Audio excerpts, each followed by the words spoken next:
Bendiciones. Estamos en la clase número 3 de evangelismo y hoy día vamos a estar hablando de cómo deberíamos evangelizar.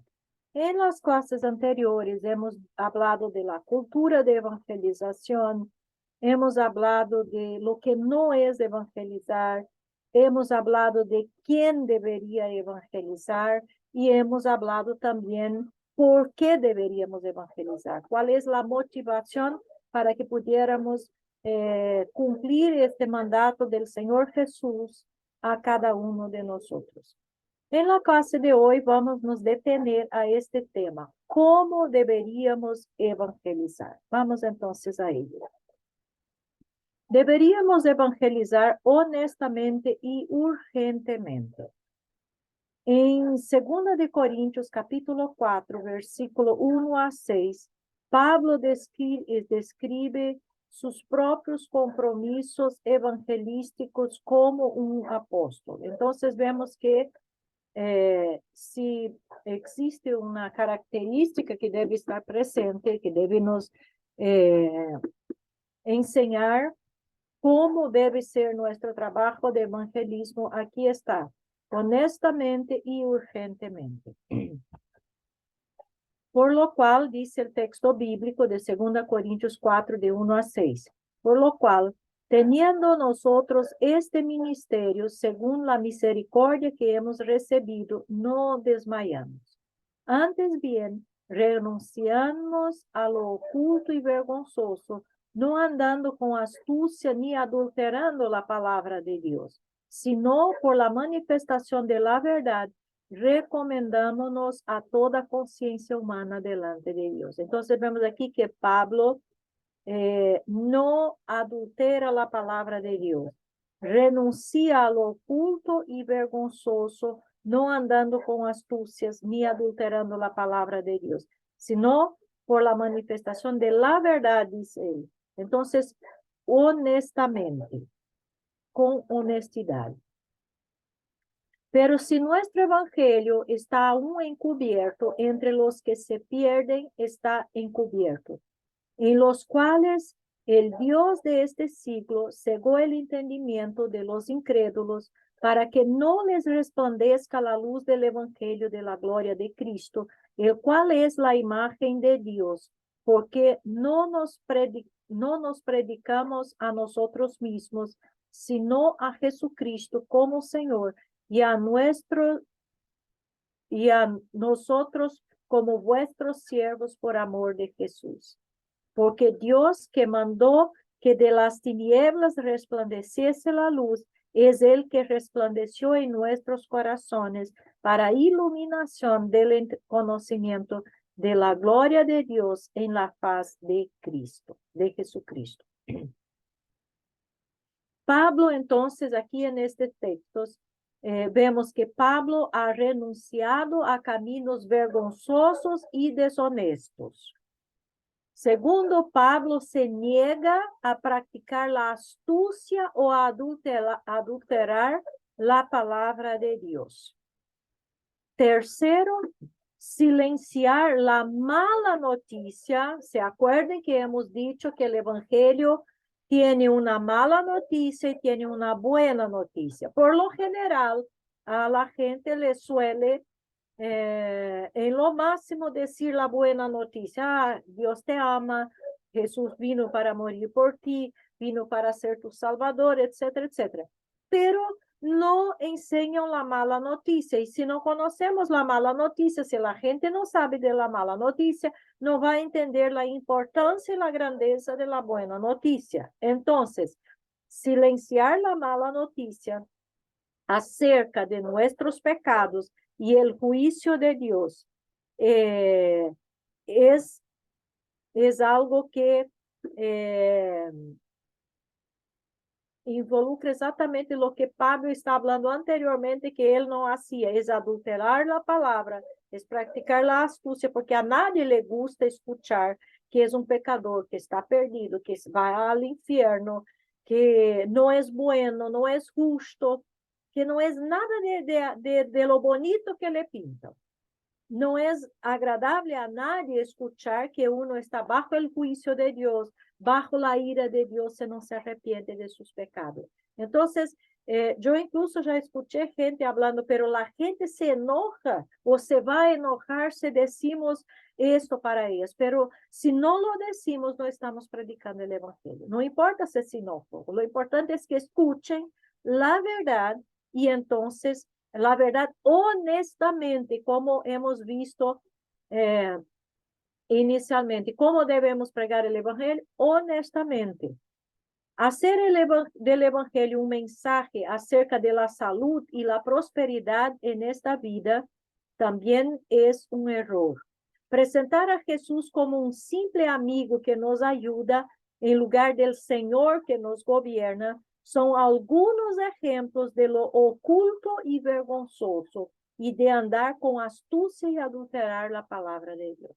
Entonces vamos a ver entonces que mucha gente en verdad está practicando exactamente lo que Pablo recomendó que no deberían practicar porque él no lo practicaba, ¿cierto? Entonces, silenciar la mala noticia, hacer el evangelio solamente un mensaje de salud y prosperidad y presentar a Jesús como un simple amigo que ayuda en lugar de un Señor que gobierna, es ocultar la verdad, es vergonzoso y es andar con astucia, adulterar la palabra de Dios.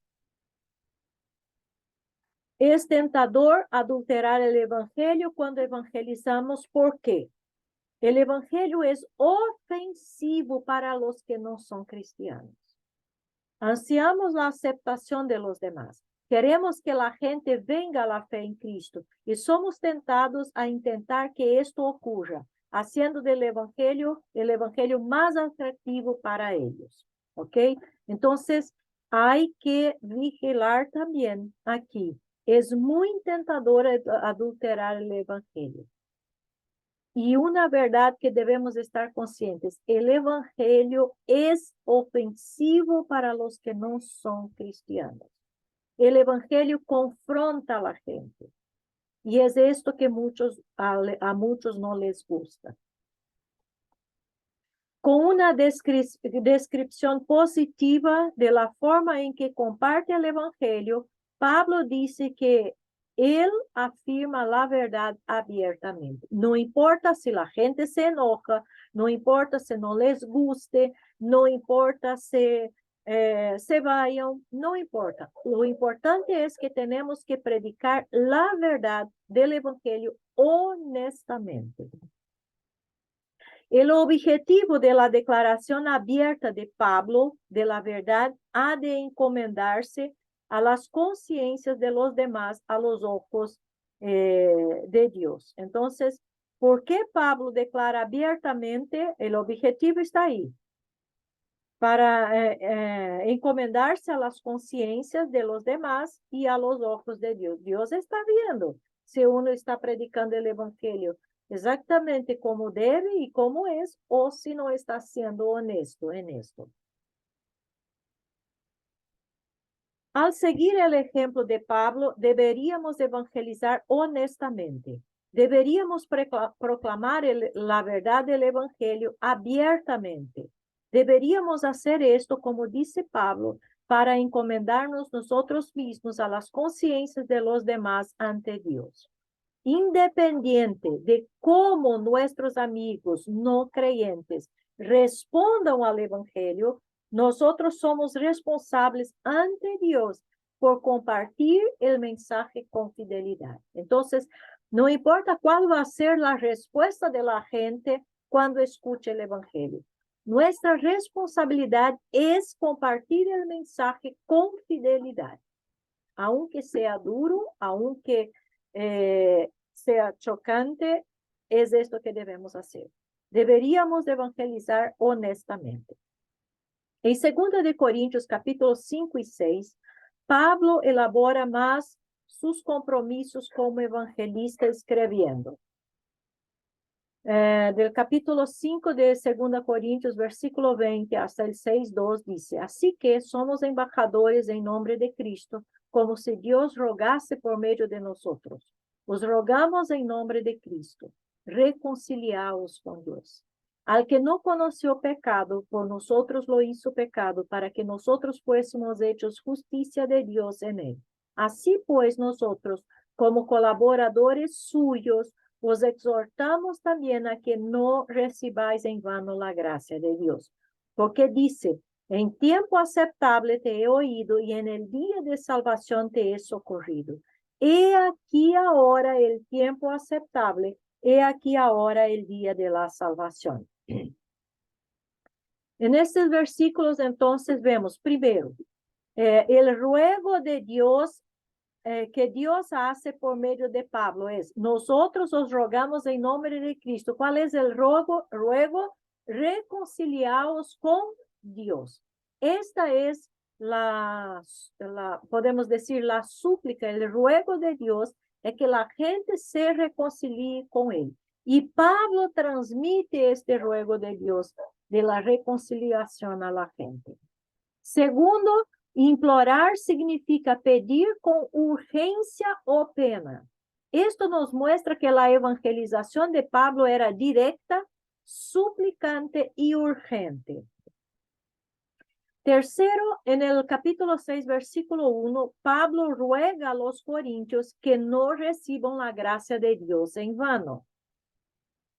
Cuarto, la razón por la que es urgente que los corintios sean reconciliados con Dios es que ahora es el momento en el que Dios está extendiendo la salvación. Ahora es el momento en que están escuchando el mensaje. Entonces deben aprovechar porque si Dios les permitió en este tiempo, en este momento escuchar, este es el tiempo, no hay tiempo que perder, debemos aprovechar el tiempo y la gente por supuesto también. Basados en el ejemplo de Pablo en estos versículos, deberíamos evangelizar urgentemente. Ahora es el tiempo de salvación. Ahora es el tiempo en el que Dios extiende misericordia a todos los que se convierten de su pecado y confían en Cristo. Es por esto que Pablo implora a los corintios que se reconcilien con Dios y les ruega que no reciban la gracia de Dios en vano. Entonces, debemos evangelizar honestamente, debemos evangelizar urgentemente. Deberíamos también evangelizar gozosamente y en oración. En Lucas capítulo 2, versículo 8 a 14, un pasaje muy familiar, los ángeles anuncian el nacimiento de Jesús. Había pastores en la misma región que velaban y guardaban las vigilias de la noche sobre su rebaño. Y he aquí, se les presentó un ángel del Señor, y la gloria del Señor los rodeó de resplandor y tuvieron gran temor. Pero el ángel les dijo, no temáis, porque he aquí os doy nuevas de gran gozo, que serán para todo el pueblo, que os ha nacido hoy en la ciudad de David un Salvador, que es Cristo el Señor. Esto os servirá de señal. Hallaréis el niño envuelto en pañales, acostado en un pesebre. Y repentinamente apareció con el ángel una multitud de las huestes celestiales que alababan a Dios y decían, gloria a Dios en las alturas y en la tierra paz, buena voluntad para con los hombres. Primero aquí en estos versículos observamos que un ángel se apareció a los pastores y la gloria del Señor brilló alrededor de ellos. Segundo, los pastores tenían miedo. En toda la Biblia vemos que la gente tiene miedo cada vez que ven un ángel o una manifestación de la gloria de Dios, porque tanto los ángeles como las presentaciones visibles de la gloria de Dios nos ponen cara a cara con la santidad de Dios. Los ángeles, como mensajeros de Dios, por lo general, trajeron mensajes de juicio o incluso el juicio en sí en el Antiguo Testamento. Y cuando una persona pecadora es visiblemente confrontada con una manifestación de la presencia de Dios, la reacción que vemos en toda la Escritura es el miedo. porque cuando nos damos cuenta de la santidad de Dios, se nos recuerda acerca de nuestros pecados y del juicio que merecemos de parte de Dios. Tercero, el ángel dijo a los pastores que no tuvieran miedo. Cuarto, el ángel trajo a los pastores buenas nuevas de gran gozo que será para todo el pueblo, nos dice el versículo. Entonces, por lo general, el mensaje de los ángeles es en el Antiguo Testamento de juicio, etcétera. Pero aquí en esta circunstancia fue una buena nueva, una buena noticia. Y seguramente fue porque Israel esperaba el Mesías a mucho, mucho, mucho tiempo, como aún hoy día siguen esperando al Mesías. Entonces, cuando los ángeles anunciaron a los pastores que el Salvador había nacido, esto fue una gran alegría para ellos. Y por supuesto, era una buena noticia de gran gozo para todo el pueblo, no solo para estos pastores. La buena noticia es que el tan esperado Mesías, el Rey ungido de Dios en el linaje de David, ha venido y él salvará a su pueblo. Esta era la buena noticia. 5. Esta noticia era muy buena, ya que habló de un Salvador a quien Dios había enviado al mundo para rescatar a las personas de sus pecados y restaurarlas a la paz con Dios. Esto es muy importante. ¿Quién envía el Salvador? Dios. ¿Quién obra en el corazón del hombre para que pueda ser salvo? Dios. El hombre tiene que entender que no puede hacer nada para salvarse solo. Necesita de la gracia de Dios, necesita de la misericordia de Dios y necesita, por supuesto, del Salvador que Dios mismo ha enviado. Esta noticia significaba que los pastores no debían de tener miedo porque en Jesús Dios vino al mundo para reconciliar los hombres consigo mismo. Con el nacimiento de este Salvador, Dios estaba anunciando que a pesar de su pecado, ellos podían ser reconciliados con Él a través de este Salvador. Un testimonio gozoso es atractivo porque las personas son atraídas por aquello que produce gozo. Es apropiado porque las noticias que tenemos que comunicar son buenas y dan gozo. El anuncio del nacimiento de Jesús por parte del ángel demuestra claramente que el evangelio, que significa buena noticia, es un mensaje de gozo. Se dirige a los pecadores culpables y condenados y anuncia que pueden estar en paz con Dios por medio del Salvador que Él ha enviado. Es por esto que deberíamos proclamar este mensaje gozosamente, con alegría, con gozo. Cuando Pablo responde a la difícil situación de sus compañeros judíos en Romanos 9, versículo 30 hasta el 10:1, su ejemplo nos presenta otro aspecto de cómo deberíamos evangelizar.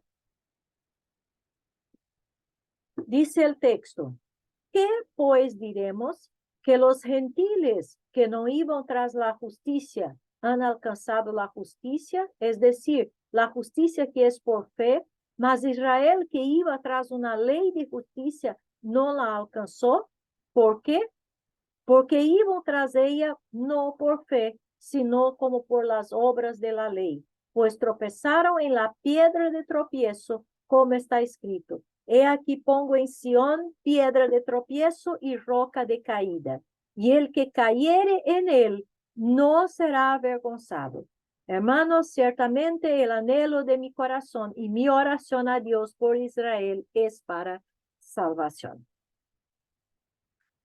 Entonces, en estos versículos encontramos primero, a la luz de la difícil situación de los judíos delante de Dios, Pablo ora por ellos. Pablo ora para que los judíos puedan ser salvos. Segundo, es importante orar para que otros sean salvos, porque solo Dios puede salvarlos. La Biblia enseña que Dios es el que otorga el arrepentimiento y la fe. Hechos 11, versículo 18 dice, y al oír esto se calmaron y glorificaron a Dios diciendo, así que también a los gentiles ha concedido Dios el arrepentimiento que conduce a la vida.